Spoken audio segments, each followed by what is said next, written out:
Dragi gledalci, dobar dan. Vi gledate još jedno izdanje Pola sata Demostata. Možemo slobodno da kažemo da je ovo posebno izdanje Pola sata Demostata, budući da smo danas u našem studiju ugostili i posebnog gosta. S nama je ambasador Sjedinjenih Američkih Država u Srbiji, gospodin Kristofer Robert Hil. Your Excellency, good morning and welcome. Thank you very much. Great to be here. It's a pleasure to have you here and have an opportunity to talk about very important issues, and especially about bilateral relations between our country and your country. So what can you tell me about bilateral cooperation between Serbia and the States? We've had many years of bilateral relations. I think it's going on to about 143 years of bilateral relations. But I think it's an especially important time today. Important time for the United States' role in Europe, and an important time for Serbia's role in Europe. So I think it's a very busy time. We have a legacy of the past, which is generally very good, but not always, and so we have to deal with those issues in the past, but we need to really move forward, and I think we're doing that.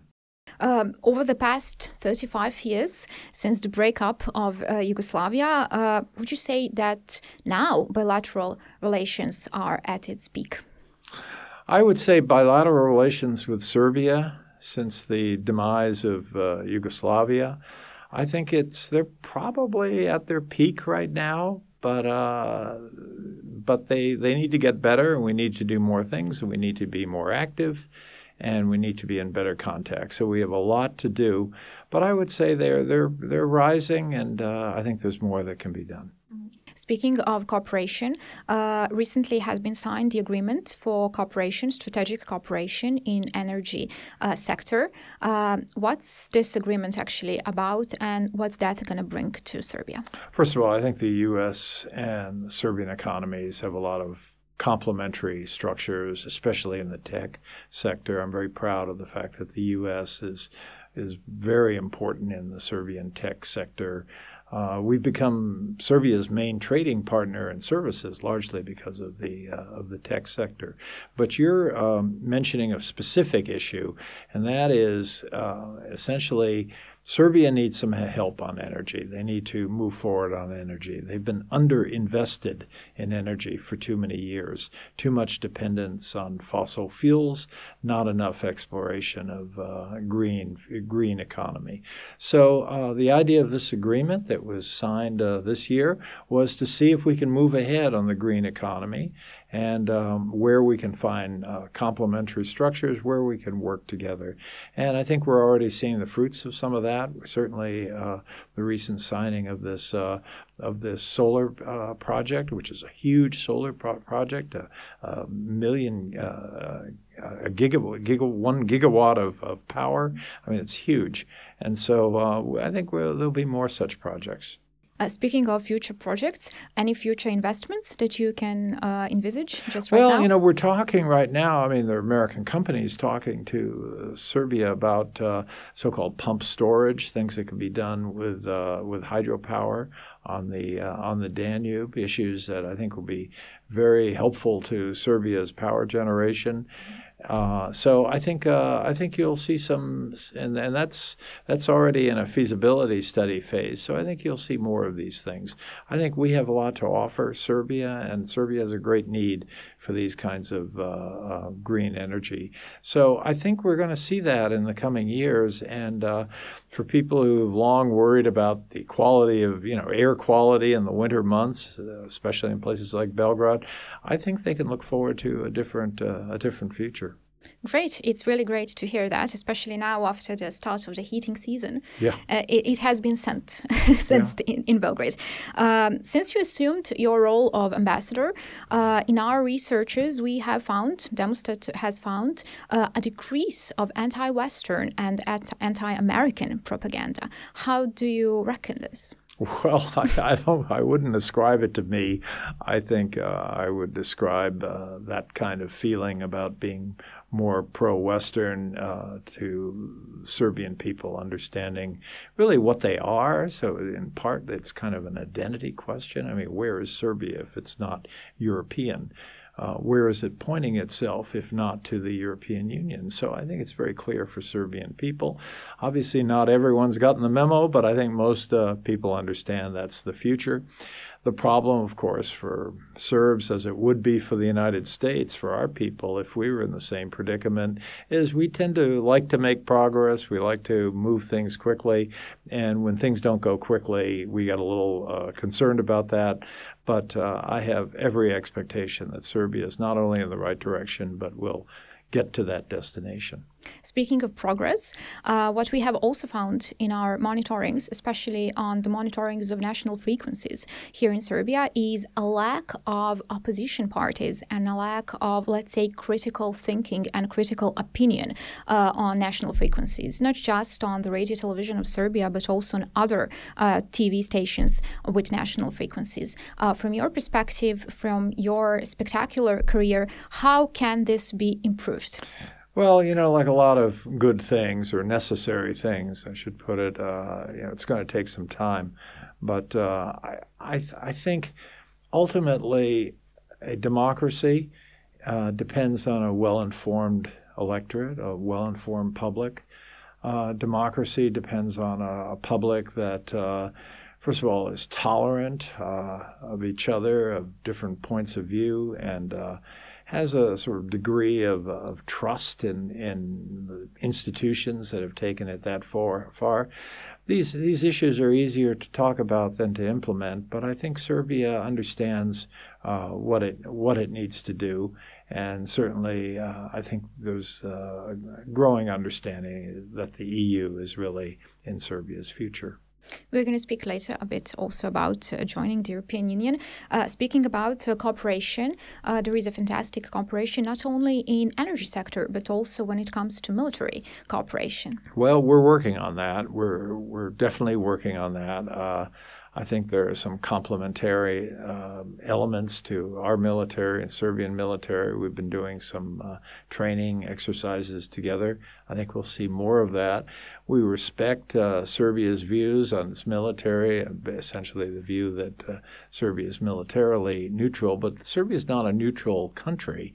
It has certain traditions in its military that it's preserving, but I think there's, Serbia is not neutral. It understands where the threats coming from in Europe today, and I think we're very much aligned on some of those key issues. So what we can do on the military side, we do a lot. We'd like to do a lot more, and I think. It's going to take a little time. There are public acceptances, questions about how the public views things. Certainly, there's a legacy. I mean, I'm not going to sit here and deny that 1999 took place. It did take place.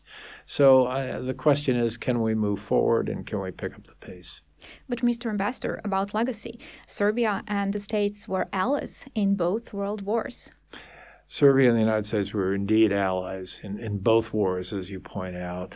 And I think one of the legacies of World War II was the extraordinary events that took place in this tiny village called Pranjani, where there are some 500 Allied airmen, primarily Americans, who were protected against the Germans, against German patrols by various Serb farmers and local inhabitants, protected and hidden.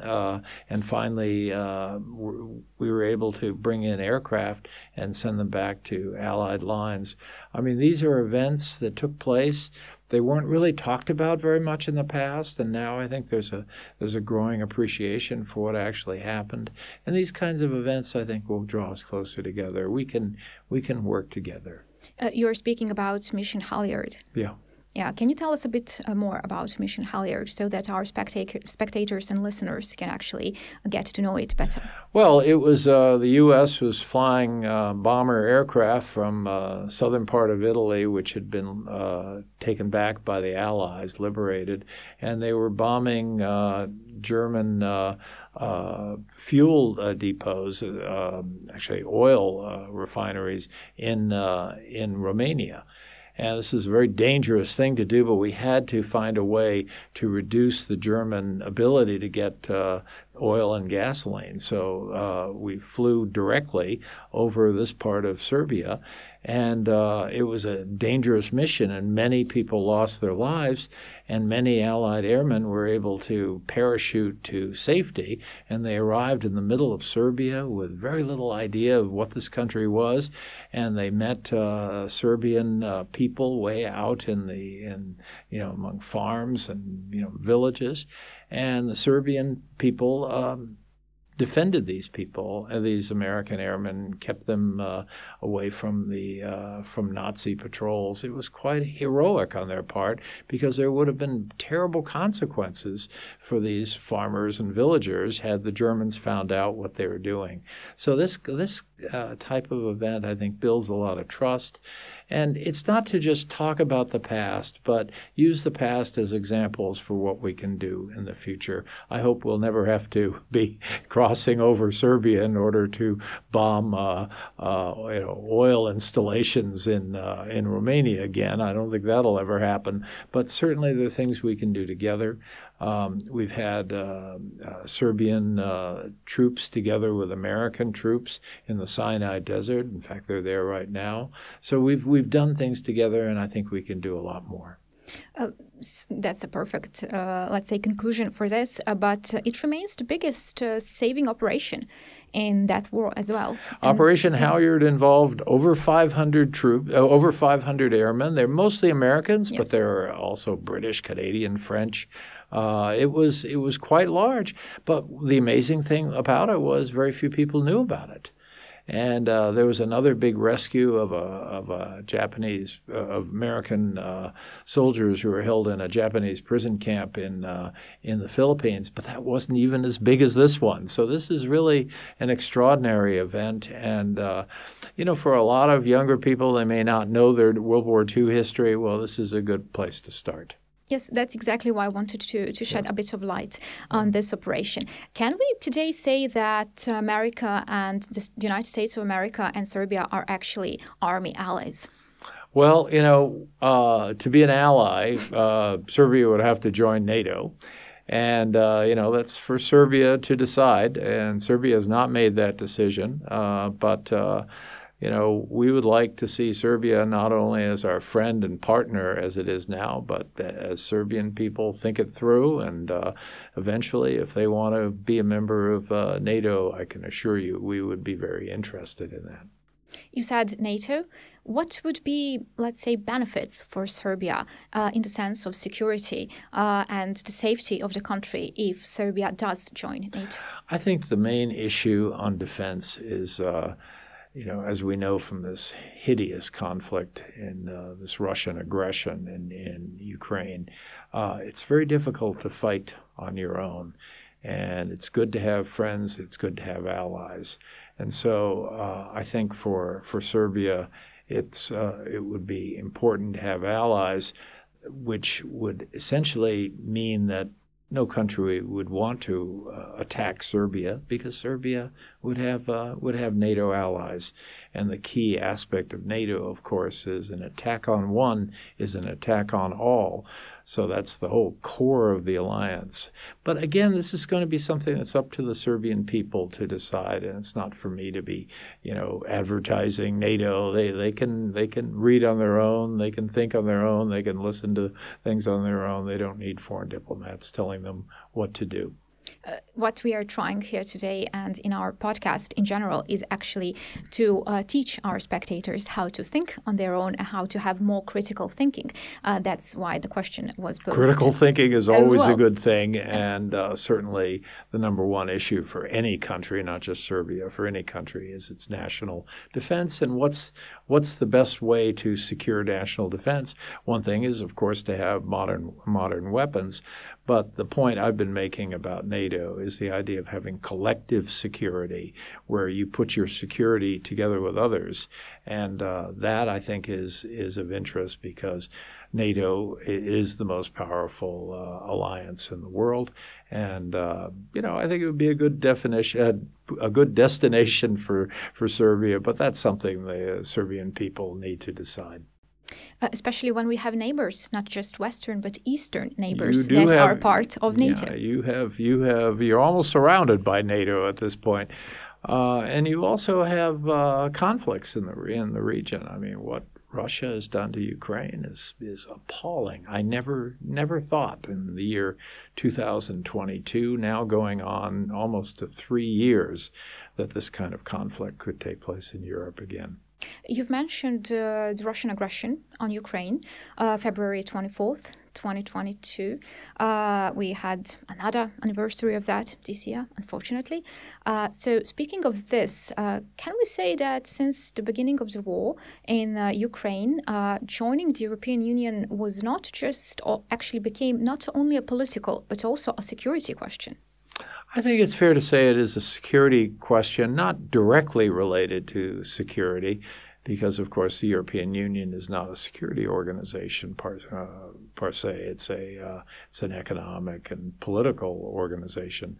But I think certainly as people have thought about the future of Ukraine, the future of the Western Balkans, I think security issues certainly come to mind in these very difficult times. So I think it has kind of raised the issue of the unfinished work that European architecture or European architects have in front of them. What America and the United States of America can actually do to help Serbia join the European Union? Well, to join the European Union, of course, the European Union has its standards, and it seems like it's the fate of American diplomats always to be encouraging the European Union to take more members. But that will be up to the European Union, and to the extent that we can help Serbia fulfill its requirements in the European Union, its membership requirements. To the extent Serbia wants us to do that, we are really trying to help Serbia. It has been the national goal of Serbia to join the European Union. We share that aspiration, and we want to see if we can help in any way we can. There are a lot of requirements. There are a lot of so-called chapters and clusters that have to be addressed, rule of law, issues like that, economic questions that have to be addressed. The European Union, they have tough standards. And to some extent, they'd like the countries that join to be countries that come in kind of problem-free. They don't want to import new countries and import new problems as well. So they'd like to see many of those problems addressed. Of course, the reality is some of those problems will still be there once they enter. But it's our goal to try to help Serbia and be a good partner in that process. And I might add, there's no organization in the world with whom the U.S. has a better relationship with than the European Union. So the fact that we're not in the Union has not played any role in terms of our desire to be close to the European Union. I would say it's for Serbia's own good. I would say absolutely it's for Serbia's own good. And I think it is Serbia's ambition, and we want to help. If I may, how do you reckon, are there any chances for Serbia to join the European Union under this European Commission's mandate term? I'm not going to get into the specifics, except that I think Serbia is taking this membership issue very seriously, and I think the European Union is taking Serbia's interests very seriously. It's not easy to do this, but I think if everyone is of goodwill, and I think they are, that we can look forward to this happening, but I'm not willing to put a time frame on it. Of course, speaking of joining the European Union and certain issues that we need to overcome in order to actually become a part of the European Union, we have Pristina and Belgrade dialogue as well.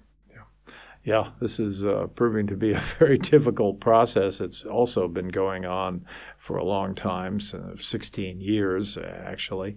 And here too, I think the European Union has taken a very central role through the so-called Brussels dialogue. And I think this is something we support, and we want to see if we can help and get things moving more quickly.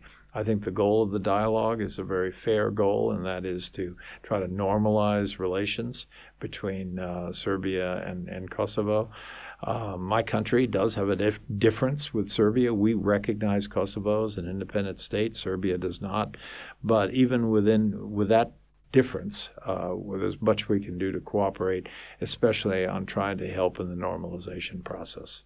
Unfortunately, Banjska incident that happened last year showed slowdown when it comes to Pristina and Belgrade normalization of all the things. How do you think that the Banjska incident actually managed to slow down the things? There's no question Banjska was a very bad day for everybody concerned. I think especially so for Serbia. I think what's important now is to hold accountable those people who perpetrated this, to make sure that Serbia continues to play a role in which peace and security is number one.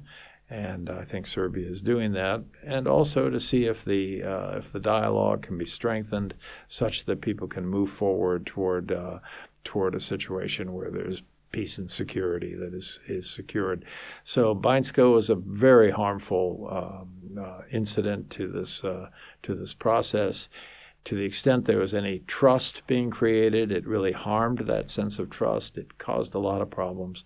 And I think the best thing to do is to do, as I just said, hold those accountable and move forward also with an effort to make sure that Serbia and Kosovo can normalize their relations and then take it from there. What's very important in that is actually to establish the municipality, the Serb municipalities, the Association of Serb Municipalities. Correct. The Association of Serb Municipalities was something both sides agreed to some 11 years ago, and it needs to get done. Do you think that's going to be done in some foreseeable future? I'm only a diplomat. I don't predict the future. I have trouble enough understanding the past, but I do believe it makes sense. I think it makes a lot of sense. And based on it making sense and based on the fact that all the parties agreed to this, I would hope to see it get done. That gives us hope. Yeah. That's very important. We have seen recently also a very big impact of Russian malign influence in Serbia, especially having in mind the consequences of not imposing sanctions on Russia. What's your opinion about this amount of Russian influence under this society here? Well, I think Serbia's relations with Russia go back. There's a history there. There's some affinity there, whether it's cultural or whatever. I think in addition to the affinity, there's a Serbian dependence, I would say an excessive dependence on Russian energy supplies. And also Serbia cooperates with Russia on issues like Kosovo. So there are a number of issues that would help explain why Serbia and Russia have this relationship. But, I think it's very fundamental for Serbia that Russia has chosen to attack brutally, utterly brutally attack its neighbor. There is, the purpose of this war, we are now almost going on to the 3 full years of this war.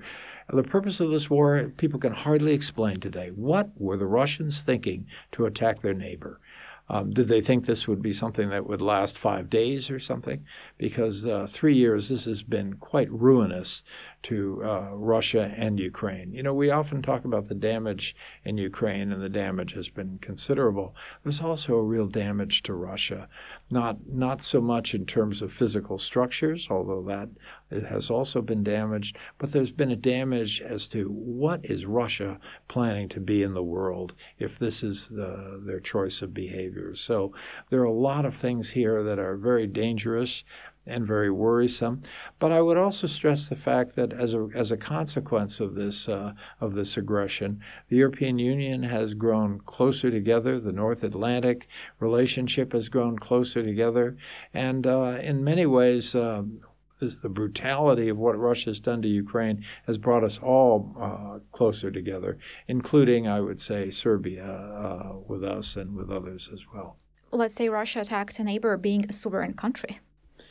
Yeah, I mean, Russia attacked a sovereign country, a country they had fully recognized as a state. They had many visitors. They had exchanged ambassadors. They had all kinds of relationships. They had close energy relations, close economic relations, good political relations, and they chose to attack them, essentially without warning. They just moved their army up one day and started attacking Ukraine. Again, people will be talking about this issue for centuries, how this happened. And people will be asking the question, what did others do about this? And did others do something? Were they helpful? Did they just ignore the problem? Did they, pretend the problem didn't exist? And I think when the history books are written, we will see that Serbia has really responded well to this, and is very definitely trying to help Ukraine and restore peace and security. One of the areas is we learned just recently that Serbia will be sending an ambassador to Ukraine. Serbia will be reopening its embassy in Ukraine. Serbia will be providing more assistance to Ukraine, which needs help on electricity and other issues. So I think Serbia will look good in the eye of history. That's fantastic news about the embassy and Serbia sending someone there. Yeah. Do you think Serbia has done enough when it comes to the support of Ukraine so far? I think everyone needs to do what they can do, and I think Serbia is doing an awful lot. Speaking about Russian disinformation, malign campaigns, there is a big dependence on energy sector. So getting back to the very start of this conversation, agreement, cooperation in the energy sector with the United States actually came just in time. I think the United States, and frankly the European Union as well, we've been very interested in trying to help Serbia restore its own sovereignty in the energy sector. Serbia, for years, it'll need to borrow, it'll need to purchase energy from other countries. Nothing wrong with that, but it can't put itself in a situation where Russia can use energy as political leverage. And I think we're getting to the day where that won't be the case anymore. What can we do in order to actually have more critical thinking when it comes to disinformation, not only Russian disinformation, but also any kinds of malign influence? Critical thinking is important in all kinds of walks of life. To me, it involves kind of understanding what someone else is thinking and then how you will think about what that other person is thinking and what you can do in response. So it's a sort of an interactive process. And I think the critical thinking in Serbia needs to be to look at these various neighbors, needs to look at Serbia's objective circumstances, what its objectives really are in going forward.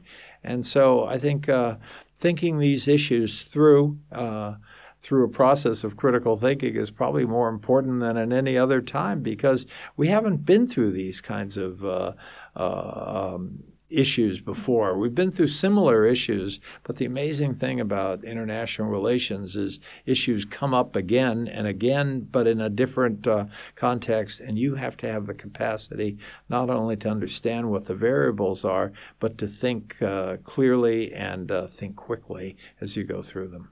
When there is war, there is disinformation. There is not only war in Ukraine. Recently, we have seen the beginning of another war, and also with Lebanon being attacked and joining, let's say, that conflict. What's your opinion on all this? Well, I mean, it's, we live in a period of history where things are not as clear as maybe they were some years ago. And so we need to understand those. We need to understand where our interests are. We need to understand who we can rely on. So trust factors become very important. Predictability, I think, is very important in international relations. We're dealing with issues we just hadn't seen before. And we're dealing with them just one piled on the other in recent years. So this argues for not only our own critical thinking, but our capacity to have serious conversations and to think things through, the capacity of Serbia and the U.S. to sit down and work through how we should react. What you don't want is a situation where you have no idea what the other person is going to do. You should try to put those things in a much more predictive model. Quite a difficult time to be a diplomat, isn't it? It's always a difficult time to be a diplomat, but it's a profession where if it goes right and if you've listened more than you've talked, if you've understood issues because you've taken the time to hear people out, why things happen, you can make a difference. And for some of your viewers, I'm sure, who might be considering a diplomatic career, well, I'm kind of biased, but I think there's none better. What can a young diplomat learn from you and your experience? Oh, I don't know. That's not for me to say what they can learn from me, but I hope they learn to listen. And very last question, at least for this TV show, YouTube show, I like asking my guests, what would be your message for Serbian public? Message for Serbian public is respect the past, but pay more attention to the future. And to, another issue, and this is kind of hard, is, I always try to keep an optimistic approach to things. And, there'll be people in this country who think that's naive. But I can tell you, show me a pessimist, and I will show you someone who hasn't really accomplished very much. You only accomplish things through a sense of positive energy. And I would urge everyone in Serbia, because there are already a lot of people with positive energy, but I would encourage the rest of them to get on board on that message. A wonderful message for the very end of this show. Poštovani gledalci, gledali ste još jedno izdanje Pola sata demostata. Moje ime je Tamara Bajčić, a mi se vidimo u nekoj od sljedećih epizoda. Do tada, ne zaboravite da se pretplatite na naš kanal na YouTube-u i da zapratite naše društvene mreže. Doviđenja i prijatno.